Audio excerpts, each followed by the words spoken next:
यहाँ पे जो आपको इनवाइट किया है, मेरा जो प्राइमरी मकसद है आपको इनवाइट करने का वो ये रहा है कि थोड़ा अवेयरनेस हम यहाँ इस जो हम यहाँ पे मुलाकात कर रहे हैं इससे स्प्रेड करें लोगों में कि अभी क्योंकि ड्राई स्पेल चल रहा है जैसे आप जान रहे हैं और जंगलों में भी थोड़े आग के इंसिडेंट बढ़े हैं पिछले 2-4 दिनों में। तो एक बिफोर मैं कुछ कहूँ, मैं एक मैसेज देना चाहता हूँ कि काइंडली जो भी लोग हमारे फॉरेस्ट में घूमने जाते हैं या फैमिलीज के साथ जाते हैं, कहीं पे भी वो आग कहीं भी जलती हुई ना छोड़ें, ना वहाँ पे आग लगाएं, क्योंकि इस टाइम जंगलों में ड्राइनेस है। उसकी वजह से कई बार आग जो है अनअटेंडेड रह जाती है और उससे जंगलों में आग फैलती है और काफ़ी जंगलों का नुकसान होता है, जिससे हमारी एक जो कौमी सरमाया है हमारे फॉरेस्ट, जिनसे हमारे कश्मीर जाना जाता है, हमारे पहाड़, हमारे पहाड़ों की जो खूबसूरती जंगलों से है, उस पे फ़र्क पड़ता है। इसीलिए मैं चाहता हूँ कि एक लोगों में अपील जारी करता हूँ यहाँ से, एज़ ए फॉरेस्ट डिपार्टमेंट की तरफ से, थ्रू इन 4 डिस्ट्रिक्ट्स जो हमारी जुरिस्डिक्शन में मेरे में आती हैं। अनंतनाग डिस्ट्रिक्ट है जिसमें जिसमें हमारी पुलवामा है, जिसमें कुलगाम है और शोपियां डिस्ट्रिक्ट है। इन 4 डिस्ट्रिक्ट में स्पेसिफिकली मैं एक अपील लोगों से करता हूँ। जहाँ तक कि आपने बताया कि आग का सिलसिला जंगलों में अभी पीछे इंसिडेंट्स हुए हैं, उसमें प्राइमरली जो हमारे इंसिडेंट्स हो रहे हैं वो अभी एक तो तरार इलाके में हो रहे हैं, पुलवामा में, जहाँ पे वाइल्ड लाइफ एरिया है हमारा, और दूसरा जो हमारे इंसिडेंट्स हो रहे हैं वो अनंतनाग डिस्ट्रिक्ट के अंदर हुए हैं। पिछले जो हमारे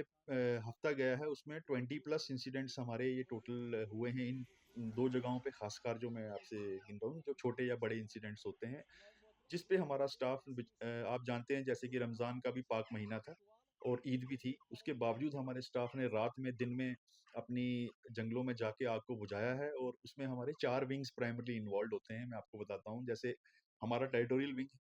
उसके बाद फॉरेस्ट प्रोटेक्शन फोर्स के हमारे मुलाज़िम हैं, सोशल फॉरेस्ट्री के मुलाज़िम हैं और वाइल्ड लाइफ के मुलाज़िम हैं। तो इस टाइम जब आग का सिलसिला कहीं भी ऐसा इंसिडेंट हो जाता है, तो ये चारों विंग्स के हमारे जो डिस्ट्रिक्ट के डीएफओज हैं, डिस्ट्रिक्ट ऑफिसर्स हैं और रेंज लेवल पे जो रेंज ऑफिसर्स हैं, ये चारों कोऑर्डिनेट करते हैं और कोऑर्डिनेशन में ये चारों के चारों विंग्स का जो नियरेस्ट स्टाफ होता है, जहां भी होगा, अपना काम छोड़ के पहले आग बुझाना प्रायोरिटी हो जाता है उस टाइम, क्योंकि ये आग का इंसिडेंट एक तरह का इमरजेंसी इंसिडेंट होता है जंगल में। और एक हम पीछे जो हमें दिक्कतें आई हैं, मैं आपको उसके बारे में भी जानकारी देना चाहता हूँ कि कुछ जगहों पे क्या हो रहा है कि कुछ हमें पाया गया है कि आग के इंसिडेंट रीअकर हो रहे हैं, जो कि मीडिया के माध्यम से भी और मेरे स्टाफ के माध्यम से भी मेरी नॉलेज में आए हैं। उन रिकरेंस इंसिडेंट्स में हम बड़ा स्ट्रिक्ट एक्शन करने जा रहे हैं। एक एफआईआर मैं आपको बताना चाहता हूँ, तराल में हमने लॉन्च की है अगेंस्ट सम पीपल, जिन्होंने कि जंगल में बार-बार 2-3 इंसिडेंट्स हुए और हमने आइडेंटिफाई किया कि वो लोग जो हैं शरारती तत्व हैं एक तरह से और जानबूझ के वहाँ पे ऐसे इंसिडेंट्स कर रहे हैं। वो एफआईआर पुलिस में रजिस्टर्ड है, उन आदमियों की धरपकड़ जारी है। इसी तरह से हम एक और 2 जगहों पे इन्वेस्टिगेट कर रहे हैं, जो कि जब हम सर्टेन हो जाएँगे कि आइडेंटिफिकेशन करके कि ऐसे कुछ लोग जानबूझ के ऐसे इंसिडेंट्स कर रहे हैं, we will take strict action against them,